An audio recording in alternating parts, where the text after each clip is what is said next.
ప్రభు నామానికే మహిమ కలుగును గాక. కూడి వచ్చిన మీ అందరికీ కర్మెల ఆత్మీయ సహవాస సంఘ విశ్వాసులందరికీ మన ప్రభువును ఆయన ప్రియ కుమారుడైన యేసుక్రీస్తు వారి శ్రేష్టమైన నామంలో శుభములు మరియు అందరికీ వందనాలండి. యెహెజ్కేలు గ్రంథం 44వ అధ్యాయాన్ని మనం ధ్యానం చేసుకుంటున్నాం. యెహెజ్కేలు గ్రంథం 44వ అధ్యాయం. ఇందులో ముఖ్యాంశం ఏంటంటే యాజకుల బాధ్యతలు.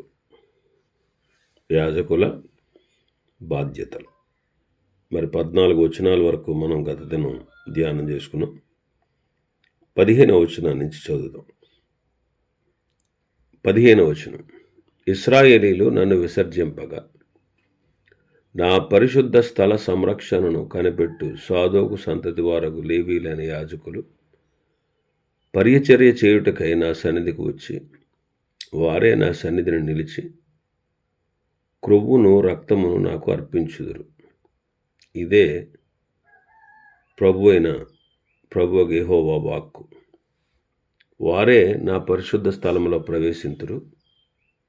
పరిచర్య చేయుటకై వారే నా బల్ల యొద్దకు ఒత్తురు. వారే నేను అప్పగించిన దానిని కాపాడుదురు. ఇదే ప్రభువు యెహోవా వాక్కు. ఇశ్రాయేలీయులను నన్ను విసర్జింపగా నా పరిశుద్ధ స్థల సంరక్షణ కనిపెట్టు సాదోకు సంతతి వారైన లేవీలు నా సన్నిధికి వచ్చి నా సన్నిధిని పరిచర్య చేయుదురు. ఇశ్రాయేలీలు దేవుణ్ణి విసర్జించారు. వారితో పాటుగా మిగిలిన లేవీలు కూడా, అంటే సాదోకు సంతతి వారు కానీ లేవీలు ఆయన విడిచిపెట్టేశారు.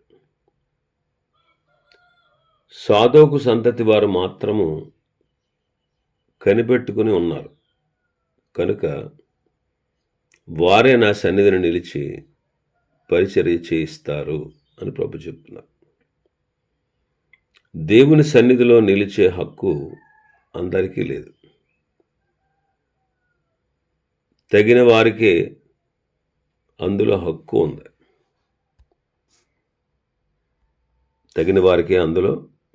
ఉంది. జకర్యా గ్రంథం 3వ అధ్యాయం 7వ వచనం. సైన్యములకు అధిపతి యెహోవా సెలవిచ్చినదేమనగా నా మార్గములలో నడుచుచు నేను నీకు అప్పగించిన దానిని భద్రముగా గైకొనిన ఎడల నీవు నా మందిరం మీద అధికారివై నా ఆవరణములను కాపాడువాడవగదు. మరియు ఇక్కడ నిలవబడి వారికి కలిగినట్లు నా సన్నిధిని నిలిచి భాగ్యము నీకిత్తును. నా మార్గములో నడుచుచు నేను అప్పగించిన దానిని భద్రముగా గైకొంటే నీవు నా మందిరం మీద అధికారివై నా ఆవరణములను కాపాడబడవుతావు.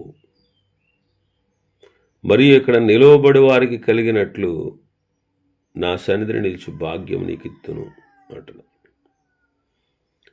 ఆయన మార్గములలో నడుచుట ఇది ప్రవర్తనకు సంబంధించినది. మరి దేవుని మార్గములన్నీ కూడా నీతి మార్గములు, తిన్నని మార్గం అన్నమాట. దేవుని మార్గములన్నీ కూడా నీతి మార్గాలు, తిన్నని మార్గాలు. యెహోవా తన మార్గములన్నిటిలో నీతి గలవాడు అంటాడు కీర్తనకారుడు 145లో.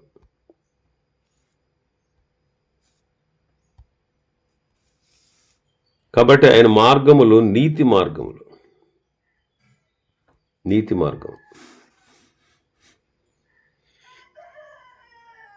అపొస్తలుల కార్యములు 13వ అధ్యాయం 10వ వచనం చదివితే అతన్ని తేరి చూచి సమస్త కపటముతోనూ సమస్త దుర్మార్గంతోనూ నిండినవాడా, అపవాది కుమారుడా, సమస్త నీతికి విరోధి, నీవు ప్రభు యొక్క తిన్నని మార్గములను చెడగొట్టుట మానవా అంట. ప్రభువు మార్గము తిన్నని మార్గము, నీతి మార్గము. కాబట్టి ఆ మార్గములో మనం నడవాలి.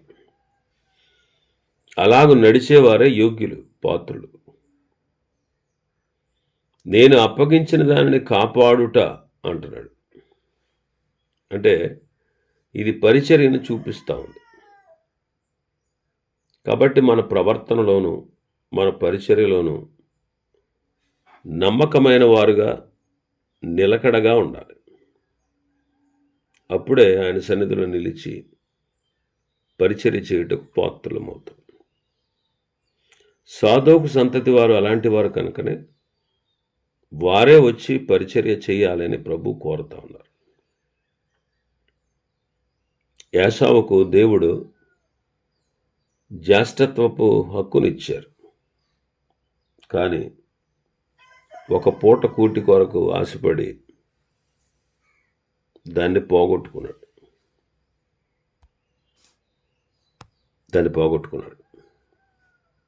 ఒక పూట భోజనం కొరకు జ్యేష్ఠత్వాన్ని పణంగా పెట్టాడు. హెబ్రీ పత్రికలు అదే చదువుతాం, 12వ అధ్యాయం 16-17 వచనాల్లో. ఒక పూట కూటి కొరకు తన జ్యేష్ఠత్వపు హక్కును అమ్మివేసిన ఏశావు వంటి భ్రష్టుడైనను వ్యభిచారైనను ఉండునేమో అని జాగ్రత్తగా చూచుకున్నాడు. ఏశావు ఆ తర్వాత ఆశీర్వాదం పొందగోరి కన్నీళ్లు విడిచుచు దానికోసం శ్రద్ధతో వెదికినను మారు మనసు పొందని అవకాశం దొరకక విసర్జింపబడినని మీరు ఎరుగుదురు. జ్యేష్ఠత్వపు హక్కు అంటే అతడు క్రీస్తునే తృణీకరించాడు. అది జ్యేష్ఠంలో నుండే విమోచకుడు వస్తాడు. జ్యేష్ఠత్వ హక్కును తృణీకరించాడంటే క్రీస్తునే, విమోచకుడినే తిరస్కరించాడనమాట. ఈ దినాల్లో కూడా అనేక మంది భౌతికమైన వాటిని ఆశించి శాశ్వతమైన వాటిని పోగొట్టుకుంటున్నారు. అందుకే పౌలు గారు అంటారు, మేము దృశ్యమైన వాటిని చూడక అదృశ్యమైన వాటిని నిదానించి చూచుచున్నాము అంటారు. దృశ్యమైన వాటిని చూడక అదృశ్యమైన వాటిని నిదానించి చూచుచున్నాం. మేము అధైర్యపడం. మా బాహ్య పురుషుడు కృషించిపోతున్న ఆంతర్య పురుషుడు దినదినము నూతనపరచబడతాడు. ఎందుకంటే మేము దృశ్యమైన వాటిని చూడక అదృశ్యమైన వాటిని నిదానించి చూస్తున్నాం. అందుకే క్షణమాత్రముండే మా చులకని శ్రమ మా కొరకు అంతకంతకు ఎక్కువైన నిత్యమైన మహిమ భారమును కలుగజేస్తూ ఉంది. దృశ్యమైనవి అనిత్యములు, అదృశ్యమైనవి నిత్యములు అంటారు పౌలు గారు. కొరింథీయులకు రాసిన 2వ పత్రిక 4వ అధ్యాయం. దేవుడు రూబేనుకు జ్యేష్ఠత్వాన్ని ఇచ్చాడు.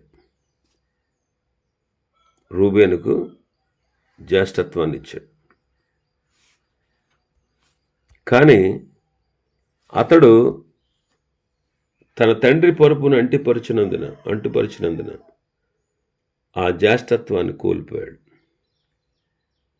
ఇశ్రాయేలీనకు తొలిచూరు కుమారుడైన రూబేను కుమారుల వివరం: ఇతడు జ్యేష్ఠుడై ఉండెను గాని తన తండ్రి పరుపును తాను అంటుపరిచినందున అతని జన్మ స్వాతంత్ర్యము ఇశ్రాయేలు కుమారుడైన యోసేపు కుమారులకు ఇయ్యబడెను.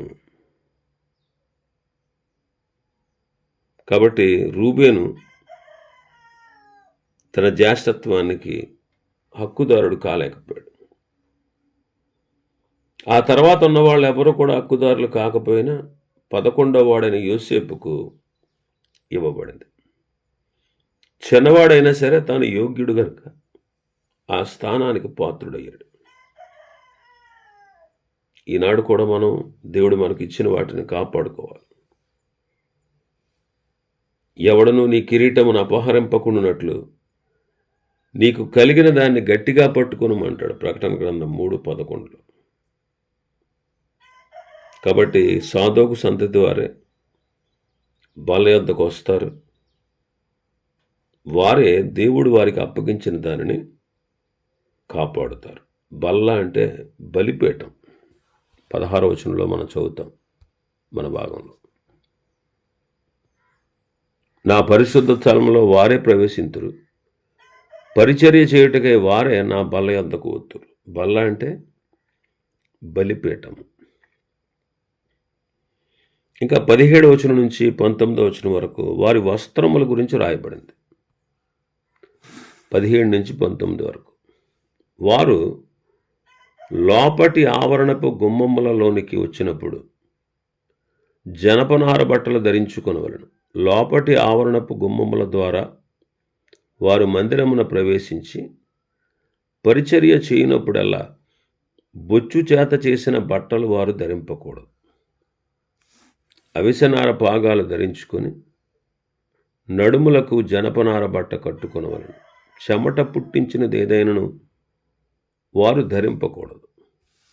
బయటి ఆవరణంలోనికి జనుల యొద్దకు వారు వెళ్ళినప్పుడు తమ ప్రతిష్ఠిత వస్త్రములు తీయకపోవుట చేత జనులను ప్రతిష్ఠింపకుండానట్లు తమ పరిచర్య సంబంధమైన వస్త్రములు తీసి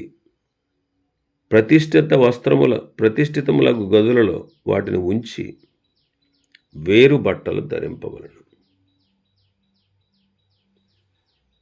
వారు లోపటి ఆవరణంలోనికి గుమ్మంలోనికి వచ్చినప్పుడు పరిచర్య చేయనప్పుడల్లా జనపనార బట్టలు కట్టుకోవాలి. బొచ్చు చేత నేసినది అంటే చెమట పుట్టించినది ఏది కూడా వారు వేసుకోకూడదు.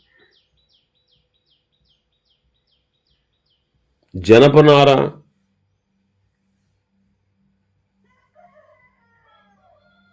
దేవుని సేవ కొరకు వారు పనిచేసేటప్పుడు ఆ జనపనారతోన వస్త్రాలు చేసేవారు. ఆ జనపనారతోనే వస్త్రాలు చేసేవారు. ద్వితీయోపదేశకాండంలో మనం చదువుతాం 22:11లో ఉన్ని జనపనార కలిపి నేసిన బట్టను వేసుకొనకూడదు అంట. బట్ట అనేది ప్రవర్తనను సూచిస్తూ ఉంది. ఇప్పుడు జనపనార ఉన్ని రెండు కలిపి నేసినటువంటి బట్టను వాళ్ళు వేసుకోకూడదు. అంటే కలిపేసినది అంటే కల్తీ జీవితం అన్నమాట. కల్తీ జీవితం మంచిది కాదు. జనపనార అనేది నీతి క్రియలను సూచిస్తూ ఉంది. కాబట్టి మనం నీతి ప్రవర్తన కలిగిన వారమై ఉండాలి. చెమట పుట్టించు వస్త్రాలు అన్నాడు. అంటే చెమట అనేది ఆదాము పాపం చేసిన దానికి ఫలితంగా శాపముగా కలిగింది. కాబట్టి నీతిగల శాపగ్రస్తమైన రెండు జీవితాలు కలిసి మనం జీవించకూడదు. మనం నీతి ప్రవర్తన కలిగిన వారుగా ఉండాలి. వారు అవిసెనార పాగాలను ధరించుకోవాలి. తలపాగా న్యాయమైన ప్రవర్తనను సూచిస్తూ ఉంది. సామెతల గ్రంథకర్త అంటాడు, బుద్ధి ప్రకాశమానమైన కిరీటమును ధరింపచేస్తుంది అంటాడు. ఇంకా వాళ్ళ నడుమునకు జనపనార బట్టలు కప్పుకొని పని చేయాలి. ఈనాడు మనం కూడా ఎఫెసీ పత్రిక 6:14 ప్రకారం మనము సత్యం అనే దట్టి కట్టుకోవాలి. పేతురు మొదటి పత్రిక 1:13 చదువుతాం.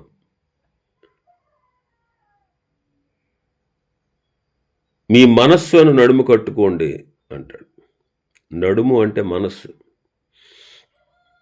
సత్యము అంటే వాక్యం.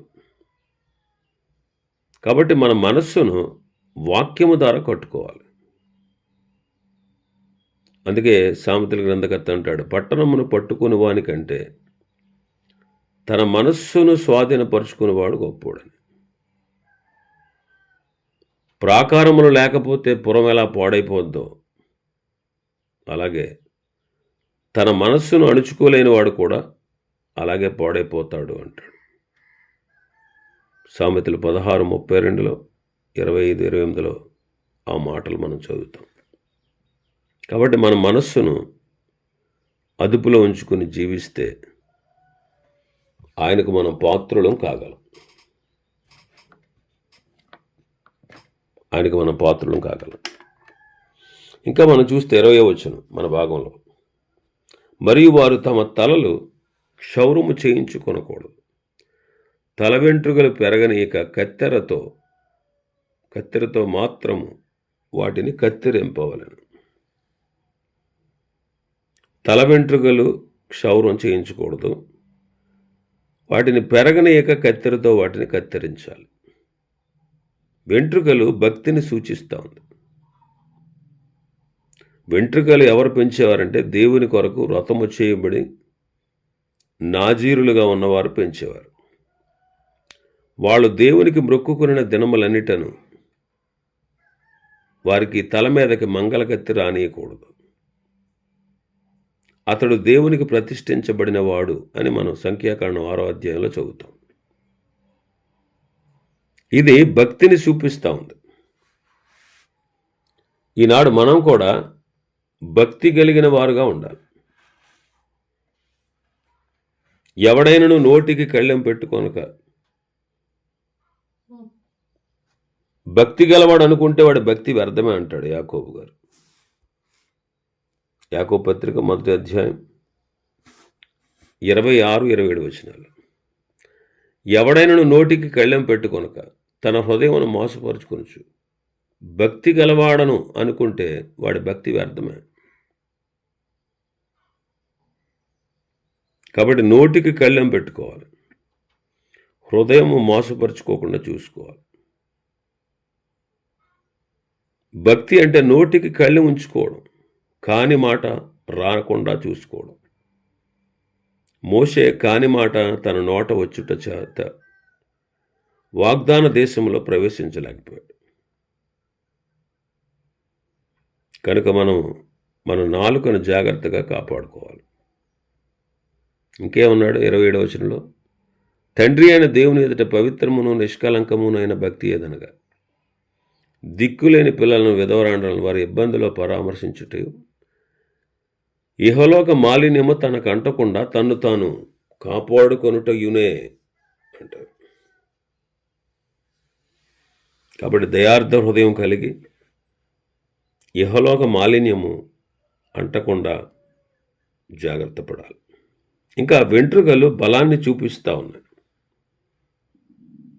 సంసోన్ అంటాడు, నా వెంట్రుకలు గొరిగించిన ఎడల నా బలము పోవును అంటాడు. అలాగే అతని బలం పోయింది. ఈనాడు మనం బలవంతులుగా ఉండాలని దేవుడు ఆశిస్తూ ఉన్నాడు. యెహోవా కొరకు ఎదురు చూచువారు మాత్రమే నూతన బలం పొందుతారు. లోకాసు వార్తలు మనం చదువుతాం 21వ అధ్యాయంలో, జరగబో వీటి నెలను తప్పించుకొని మనుష్య కుమారుని ఎదుట నిలవబోటకు శక్తి గలవారమగునట్లు ఎల్లప్పుడూ ప్రార్థన చేయుచు మెలకువగా ఉండండి. ప్రార్థనా జీవితంలో ఎంతో బలము ఉంది. ఎంత ప్రార్థించితే అంత బలవంతులుగా మనం ఉండగలం. వాక్యాన్ని ఎంతగా మనం నింపుకుంటే అంతగా బలవంతులుగా ఉండగలం. కాబట్టి దుష్టుని మీద జయము కూడా దేవుని వాక్యం ద్వారానే మనకు కలుగుతుంది. కాబట్టి దివారాత్రులు దేవుని వాక్యము ధ్యానించుట ద్వారా మనం బలవంతులం కాగలం. చక్కగా ఎదిగి ఫలభరితమైన జీవితాన్ని కలిగి ఉండగలం. అందుకే అతడు తన కాలమందు ఫలమిచ్చు చెట్టులా ఉంటాడు అంటాడు కీర్తనకారుడు. ఇంకా విశ్వాసము ద్వారా మనం బలవంతులం కాగలం. అబ్రహాము విశ్వాసమందు బలం పొందాడు. కనుక మనం కూడా విశ్వాసంలో అంతకంతకు ఎదుగుచు విశ్వాసముతో బలమైన కార్యాలు మనం చేయాలి. విశ్వాసంతో బలమైన కార్యాలు మనం చేయగలగాలి.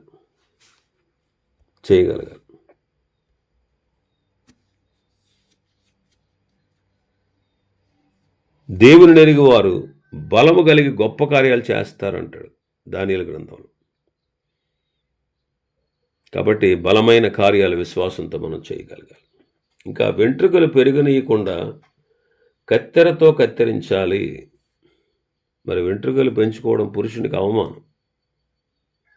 కాబట్టి అవమానకరమైన జీవితం మనం జీవించకూడదు.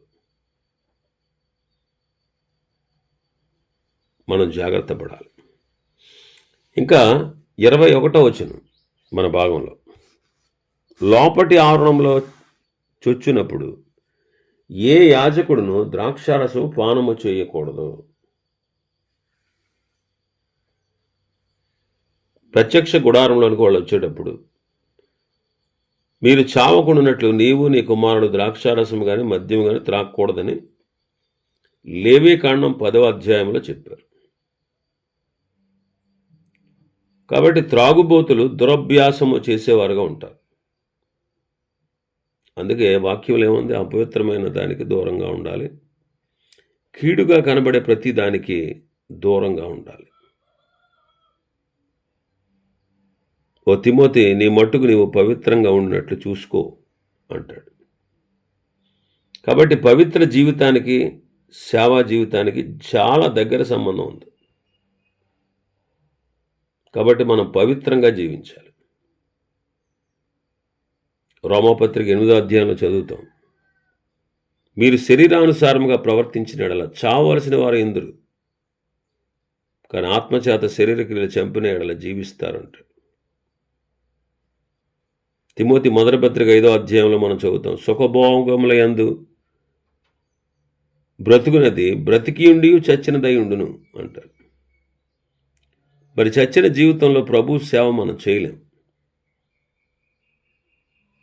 కాబట్టి విజయవంతమైనటువంటి జీవితాన్ని కలిగి ప్రభు యొక్క కార్యాల్లో మనం కొనసాగాలి. ఇంకా మరికొన్ని విషయాలు, బాధ్యతలు, లేవీల బాధ్యతలు ఈ అధ్యాయంలో ఉన్నాయి. ప్రభు చిత్తమైతే రేపటి దినం వాటిని మనం ధ్యానం చేసుకుందాం. దేవుడి వర్తమాన వాక్యాన్ని మన వినికిడిలో ఆశీర్వదించును గాక. ఆమేన్.